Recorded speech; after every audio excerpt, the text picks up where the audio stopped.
결핍에서 시작된 아무것도 없고 이제 죽기만을 바라는 그런 결핍의 상태, 그런 상태에서 기도는 시작된다고 했어. 간절하게 부르짖는 것이 기도의 본질인 줄 믿으시 바랍니다. 나면서 소경된 바디메오가 예수님이 지나간다는 소리를 듣고 다윗의 아들 예수여라고 목이 터지러 부르짖습니다. 주위에 있는 사람들이 시끄럽다고 핀잔을 주어도 아랑곳하지 않았습니다.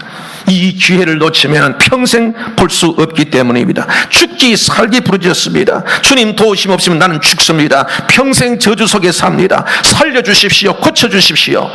여러분, 이것이 바로 기도의 본질인 줄 깨달으시 바랍니다. 결핍된 인간이 하나님을 찾는 것이 믿음이요, 하나님께 온전함을 구하기 위해 부르짖는 것이 바로 기도인 것입니다. 다윗은 그렇게 십수년을 살면서 자기는 벌레보다 못한 무능한 인간인 것을 깨닫고 하나님만이 구원이심을 깨닫게 됩니다. 그래서 그는 죄로 하나님을 묵상하며 여러분 하나님께 부르짖는 사람이 되었던 것입니다. 이렇게 하나님을 가까이 하면서 영역이 쌓여져 선지자처럼 하나님의 비밀을 아는 자가 되었습니다. 이로 인해 다윗은 십수년간의 시련을 겪으면서 견고한 믿음을 가지게 되었고, 그 결과 그는 남은 생애를 위대한 선지자로 성군으로 그렇게 살 수 있었던 것입니다. 하나님은 사랑하는 자에게 끝까지 온전하게 채워주시고 그 온전함을 견고하게 지키게 하시기 위하여 시련을 주시는 것입니다. 믿음을 지켜 구원받고 복받게 하시려고 믿음에서 벗어나면 징계하시는 것입니다. 하나님은 택한 백성 끝까지 사용하시려는 사람, 사랑하셔서 온전케 하시고 그 온전함을 평생 지키며 누리도록 하시기 위하여 사랑하는 자에게 시련을 주시는 줄 믿어야 합니다. 그래서 여러 가지 시험을 만나면 온전히 기뻐하라고 말씀하고 있는 것입니다. 저는 예배당을 건축하며 무려 12년간 시련을 겪었습니다. 설계 변경은 이루어지지 않고 부채는 십수억에 달하여 매일 협박과 독촉을 받았습니다. 교인들 중 일부는 나를 싹군처럼 몰아붙였습니다. 나는 당장 돈이 필요했어요. 그래서 돈을 달라고 구했고 돈을 찾으러 다녔지만은 허사였습니다. 그러기를 10년이 지났습니다. 그렇다고 안 되는 일도 없었습니다. 그리고 어느 날부터 그렇게 막혔던 일들이 기적처럼 풀렸습니다. 저는 그때 광야의 이스라엘 백성이 생각났습니다. 아, 그동안 하나님 나를 지키셨구나. 아무것도 할 수 없는데도 하나님께서 나를 지키셨다. 그렇게 깨달았어요. 아, 하나님 나를 지키셨고. 그리고 이렇게 시련을 주신 것은 네가 아무리 해도 네 실력은 그것도 아니다. 오직 하나님만 찾아라. 하나님 바라보라. 바로 그 시련에, 믿음의 시련을 주신 것이구나. 저는 그것을 깨닫고 그 이후에 힘들면 주님을 찾습니다. 주님만 찾으면 새 힘을 얻게 됩니다. 탈무드에 이런 얘기 있지 않습니까? 부자 아버지가 아들에게 이렇게 유서를 남기고 죽습니다. 모든 재산은 종에게 준다. 단 너는 모든 재산 중 하나만 가져라. 지혜로운 납비는 혼란스러운 아들에게 너희 아버지 뜻은 그 종을 내가 가지라는 뜻이라고 알려줍니다. 아들은 유언대로 모든 것을 종에게 주고 그리고 종을 가졌습니다. 결국 그는 하나도 잃어버린 것이 없습니다. 여러분, 다른 거 다 잃어버려도 주님만 찾으면 됩니다.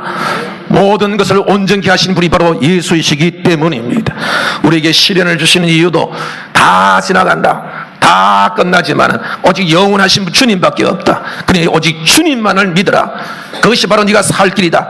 그것이 너희 영원히 온전케 되는 비결이다. 그것을 깨닫게 하시려고 오직 주님만 바라보게 하시려고 이게 우리에게 모든 시련을 주는 것임을 깨달아야 합니다. 우리에게 징계를 주시기도 하고 시련을 주시기도 하는 것은 우리를 부리심이 아닙니다. 우리를 온전케 하기 위함이며 또한 견고하게 하시기 위함입니다.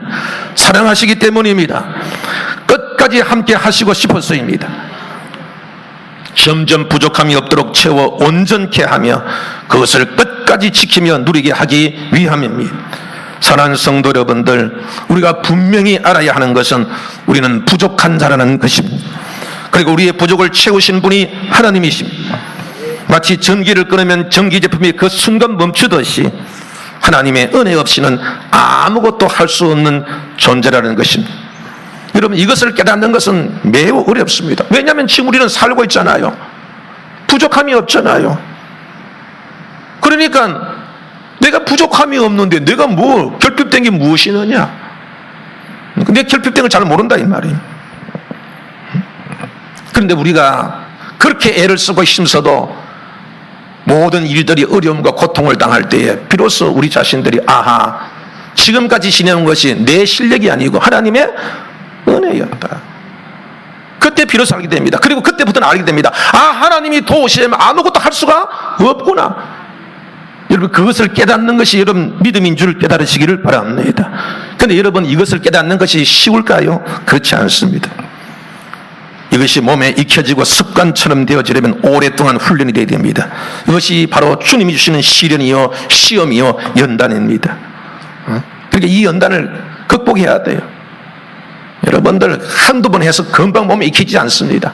깨닫고 또 돌아서면 또 깨닫고 또 깨닫고 또 깨닫고. 우리 신앙 그렇지 않습니까? 신앙생활 잘하고 벗어나면 하나님께 한 번씩 징계를 줍니다. 또 징계받고 돌아와서 또 하나님께 하다 보면 또 좀 있으면 또 떠납니다. 또 징계를 받습니다. 여러 번 하다 보면 깨닫습니다. 아, 하나님을 떠나면 아무것도 할 수 없구나. 이게 오랜 것을 통하여서 깨닫게 되는 거예요. 여러분들, 하나님께 나오는 사람은 자기의 부족함을 깨닫는 사람입니다. 하나님의 은혜 없이는 죽는다는 것을 알기에 살기 위해 회개하고 부르짖습니다. 여러분, 이것이 바로 기도인 줄 믿으시 바랍니다. 그리고 베푸신 은혜에 감사하게 됩니다. 이것이 바로 예배입니다. 이렇게 우리는 점점 온전함으로 나아가며 그 온전함을 견고하게 하는 것입니다. 여러분들, 여러 가지 시험을 만나더라도 하나님께서 나를 사랑하시며 오직 하나님만 바라보고 의지하여 온전해지고 견고해지라는 하나님의 사랑의 뜻인 줄 믿으시기 바랍니다. 낙심하는 대신 감사하며 힘써 기도하시길 바랍니다. 기도는 어떤 때 하는 거라고요? 기도의 본질이 뭐라고요? 결핍이 결핍.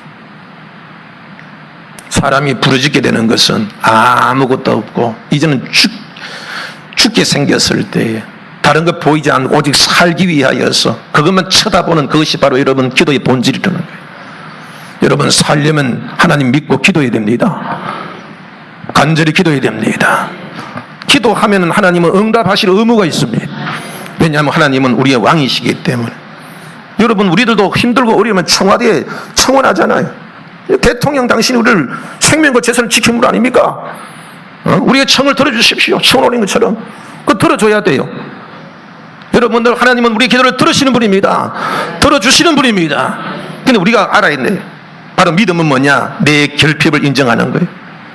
내 결핍을 인정, 내 부족함을 인정하는 거예요.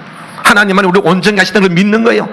그래서 하나님 없이는 나는 못 삽니다. 하나님 없이는 나는 잠시도 없습니다. 바디메오가 이 기회를 놓치면은 다시는 내 저주에서 벗어나지 못한다. 이 순간을 벗어난다겠다. 그래서 그 속에서는 누가 뭐라 하더란데 소리를 지르며 다윗은 예수여 나를 살리소서, 나를 살리소서, 소리껏 목청껏 죽으라고 발을 돌리면서 부르짖었던 것입니다. 여러분, 이것이 믿음인 줄 깨달으시기 바랍니다. 이것이 바로 기도입니다. 이렇게 하나님께서 우리 어려움을 주시는 것은 이런 시련을 통하여서 우리의 무능함을 깨닫고 하나님을 찾아, 그래서 하나님께서 채워주시는 그 은혜로 우리를 온전케 하고 계속하여 은혜 받아서 그 온전함을 지속하게 하려 하는 것임을 믿어야 됩니다. 여러분, 하나님께서 이 천지를 창조하시고 그냥 내버려 두지 않고 생육하고 번성하고 땅에 충만한 복을 주셨던 것처럼 오늘도 여러분, 우리는 하나님께서부터 주시는 생육하고 번성한 땅에 충만한 복을 받아야 됩니다. 오늘도 여러분 예배를 드릴 때 축도하지 않습니까? 이 축도가 바로 여러분 생육과 번성하고 땅에 충만한 복을 오늘도 지속해서 내려주시는 은혜인 줄 믿으시기 바랍니다. 오늘 이 상태로 있으면 안 됩니다. 오늘도 생명을 받아야 됩니다. 내일도 생명을 받아야 됩니다. 그래서 우리는 끊이지 않고 다 은혜 받았다고 해서 하나님을 떠나지 않고 좀 잘 되었다고 떠나지 않고 오늘도 은혜 받았지만 내일도 하나님께서 주시는 만한 궁핍할 수밖에 없고 그걸 철저히 깨닫고 늘 깨워서 기도하고 쉬지 않고 기도하고 하나님을 바라보는, 오직 우리를 온전케 하시는 예수인 줄 알고 예수만 바라보는 것이 바로 믿음의 본질인 것입니다. 여러분들 어려움을 당한 것이, 여러분들 괴로움을 당하는 것이 하나님께서 나를 버리신 것이 아닙니다. 하나님만 쳐다보라, 하나님만 바라보라, 너희를 온전케 하신다. 여러분, 부디 낙심하는 대신 이 어려움을 오히려 기쁨으로 받아들이고 시련을 잘 견디심으로 여러분 자신이 더 온전해지기를 바랍니다. 그리고 이 온전함을 바탕으로 해서 더욱더 매일매일 온전해지고 더욱더 온전해지고 끝까지 온전해지는 그런 복된 여러분이 되기를 주의 이름으로 축복합니다. 기도합시다. 아멘.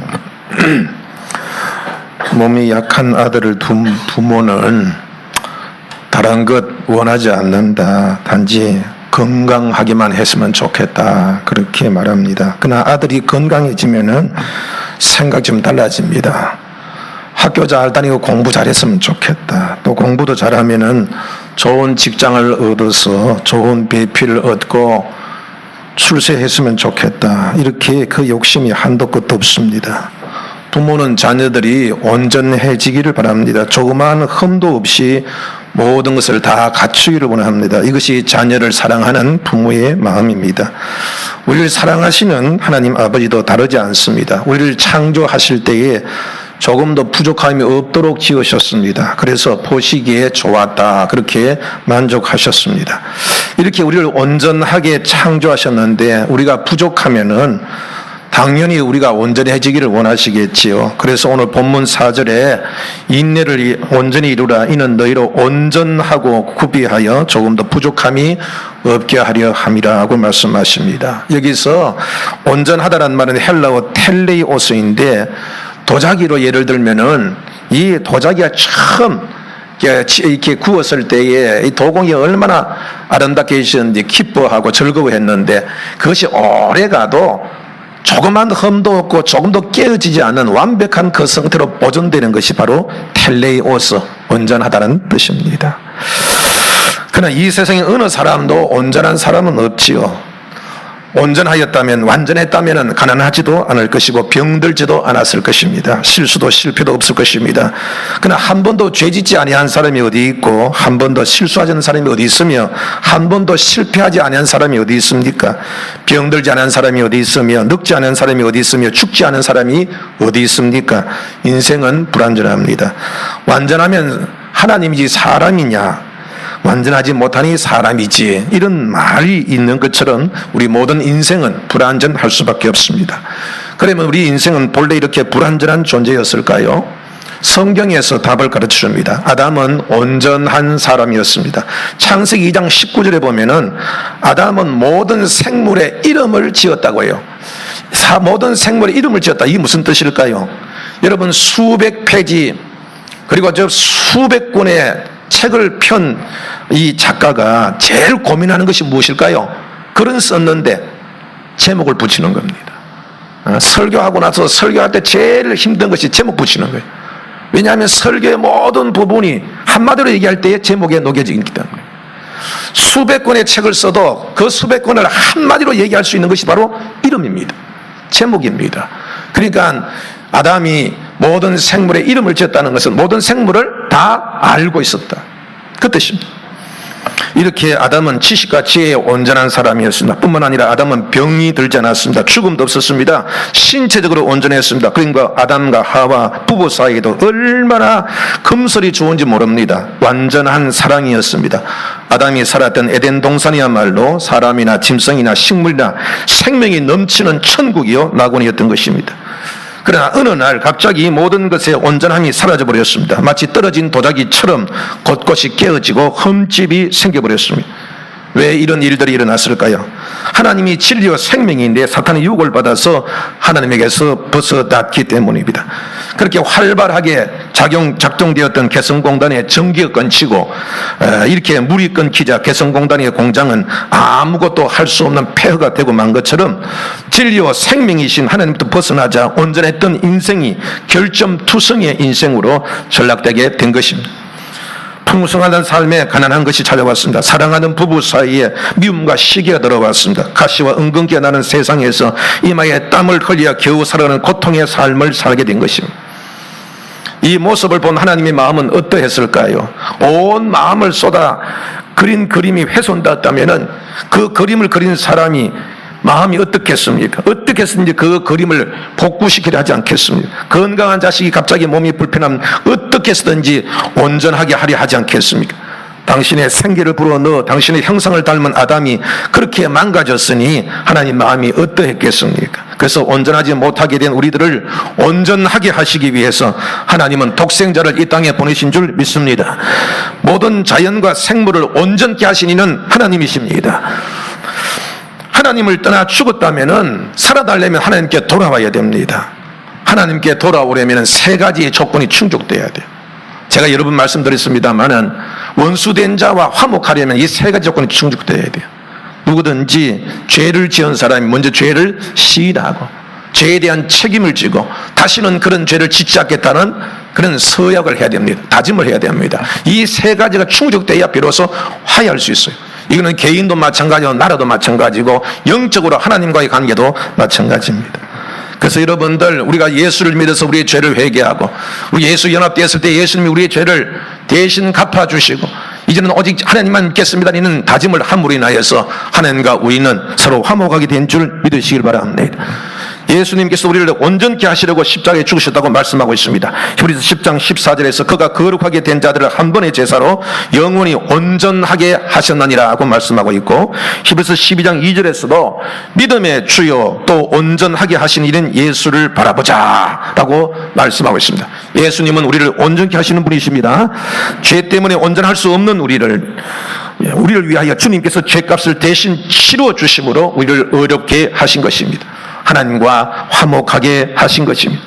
그동안 죄 때문에 모든 것이 엉망이 되어버렸지만은 하나님과 화목하면은 하나님께서 우리를 새롭게 하십니다. 우리를 온전케 하십니다. 데살로니가전서 5장 23절에서 평강의 하나님이 친히 너희를 온전히 거룩하게 하시고 너희의 온 영과 혼과 몸이 우리 때에 흠없게 보존되기를 원하노라. 이것이 하나님의 소원입니다. 사랑하는 성도 여러분들, 예수님을 믿으면 온전하게 되는 줄 믿어야 합니다. 즉 복을 받는 거예요. 온전하게 된다. 온전하게 된다. 그래서 여러분들, 요한 1서에서도 뭐라고 했습니까? 사랑하는 자 내 영혼이 잘된 같이 범사가 잘되고 강건하게. 우리의 몸도 영혼도 다 잘 되는 것이 온전해지는 겁니다.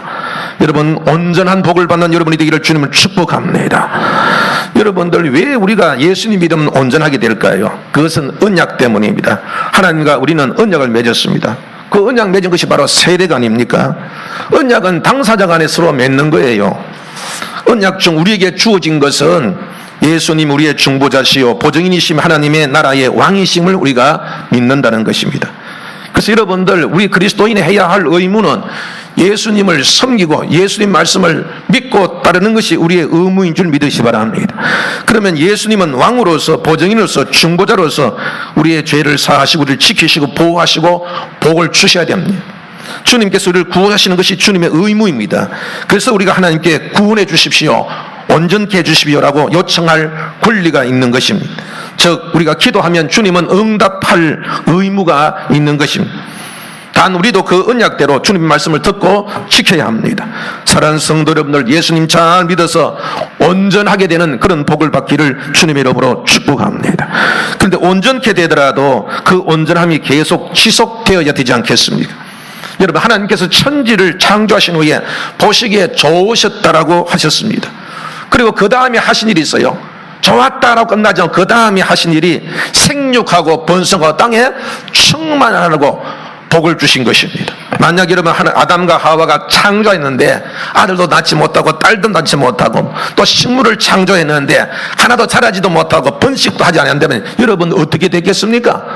여러분, 그것이 생명이 있는 것이겠습니까? 얼마나 지루하고 얼마나 여러분들 보잘것없는 세상으로 전락하고 말겠습니까? 그래서 하나님은 온전하게 창조하신 후에 계속하여 자라게 하시고 번성하게 하시고 번식하게 하신 것입니다. 계속 생명을 불어넣어 주신 것입니다. 여러분들, 아담은 처음에는 온전하였으나 나중은 그 온전함이 지속되지 못했습니다. 사울도 그랬습니다. 처음에는 온전하였지만 나중은 교만하고 하나님의 뜻을 거스렸습니다. 그래서 버림받았습니다. 가룟 유다도 처음에는 예수님의 사랑을 받았지만 나중에 사탄의 유혹을 이기지 못하여 예수님을 배반하였습니다. 여러분, 우리는 온전케 될 뿐만 아니라 그 온전함이 계속 지속되어야 합니다. 하늘나라 올라갈 때 그때까지 우리의 믿음은 온전하게 계속 지속되어야 된다, 이 말입니다. 하나님께서도 우리를 온전케 하시고 온전함이 계속 지속되기를 원하십니다. 어떻게 하면 우리가 그 온전해지며 온전한 것을 계속하여 지속할 수 있을까요? 그 방법을 3절과 4절에서 말씀하고 있습니다. 이는 너희의 믿음의 시련이 인내를 만들어낸 줄 너희가 압니다. 인내를 온전히 이루라. 이는 너희로 온전하고 구비하여 조금도 부족함이 없게 하려 함이라. 하나님께서 우리를 온전케 하시는 방법으로 여러 가지 믿음의 시련을 주신다는 것입니다. 이스라엘 백성은 하나님께서 택한 백성입니다. 이 백성은 온전해야 하고 온전함을 견고하게 지켜야 합니다. 하나님께서 끝까지 사용하셔야 했기 때문입니다. 그래서 하나님께서 택한 방법이 바로 시련입니다. 가나안 땅은 시내산에서 일주일이면 갈 수 있는 거리입니다. 그런데 하나님은 40년간 이스라엘을 광야에 붙잡아 둡니다. 그 광야는 낮에는 뜨거워 견딜 수가 없고 밤에는 추워서 견딜 수가 없는 곳입니다. 그런데 하나님은 낮에는 구름 기둥으로 밤에는 불 기둥으로 붙잡아 주셨습니다. 그것은 농사를 지을 수 없는 것입니다. 그런데 하나님은 만나로 먹여주십니다. 그런데 불평하면 하나님께서 불뱀을 보내기 시작하십니다. 우상 숭배하거나 범죄하면 하나님은 가차없이 무섭게 징계하셨습니다. 이스라엘 백성은 40년 동안 그렇게 살게 됩니다. 왜 하나님은 일주일 만에 갈 수 있는 곳을 40년 동안이나 그렇게 붙잡아 두셨을까요? 그것은 하나님 없이는 아무것도 할 수 없다는 것을 훈련시키기 위해서입니다. 반복되는 훈련을 통해서 저들은 죄를 지으면은 하나님께 징계를 받는구나. 그런데 이 불가능한 가운데서도 하나님이 함께 하시는 거니까 하나님이 함께 하시면 되지 않는 것이 없구나. 불가능한 것이 없구나. 하나님 떠나면 큰일 나는구나. 이것을 배운 거예요. 이것을 배운 거예요. 하나님은 거듭 이러한 훈련을 반복시켰습니다. 그리고 이제는 어디를 가든지 하나님을 섬기는 사람이 되었다. 하나님 말씀을 믿고 따르는 사람이 되었다라고 판단이 될 때에 비로소 가나안 땅으로 들어가게 하신 것입니다. 그렇게 훈련받은 대로 했더니 백전백승입니다. 여호수아는 무엇이든지 하나님께 물었습니다. 무엇이든지 하나님이 시대로 따랐습니다. 그랬더니 백전백승이었습니다. 마침내 가나안 땅을 점령한 하나님의 나라를 세웠습니다. 만약 한 주 만에 가나안 땅에 들어갔다면은 이들은 며칠 동안은 하나님을 찬양하다가 곧 풍성한 물질의 마음이 빼앗기고 엄나는 우상 문화의 마음이 빼앗겨서 하나님께 버림을 받고 말았을 것입니다. 하나님께서 광야에서 시련을 주신 이유를 신명기 8장 15절에서 16절에 이렇게 말씀하고 있습니다. 너를 인도하여 그 광대하고 위험한 광야 곧 불뱀과 전갈이 있고 물이 없는 건조한 땅을 지나게 하셨으며 또 너를 위하여 단단한 반석에서 물을 내셨으며 내 조상들도 알지 못하던 만나를 광야에서 내게 먹이시더니 이는 다 너를 낮추시며 너를 시험하사 마침내 내게 복을 주려 하심이니라. 할렐루야. 다윗을 보십시오. 다윗은 어릴 때 기름 부음을 받고 20살이 되기 전에 블레셋의 그 골리앗을 물리치고 국가의 영웅이 됩니다. 그 공로로 사울왕의 사위 곧 부마가 됩니다. 그는 승승장구하게 됩니다.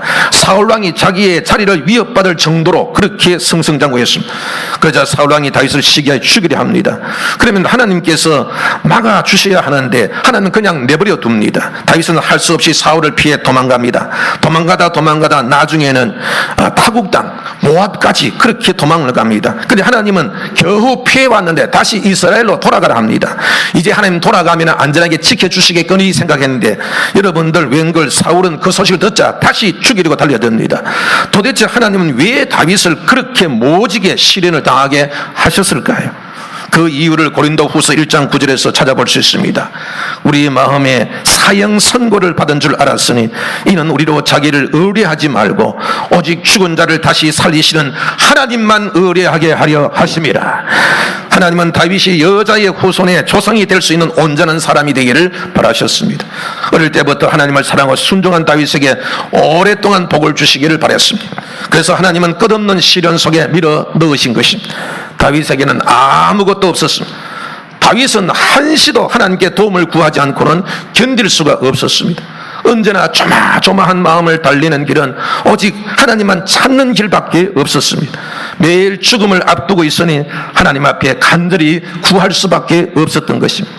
제가 금요일 예배 때 기도에 대해 말씀을 드리며 기도는 어디서 시작되는가? 기도는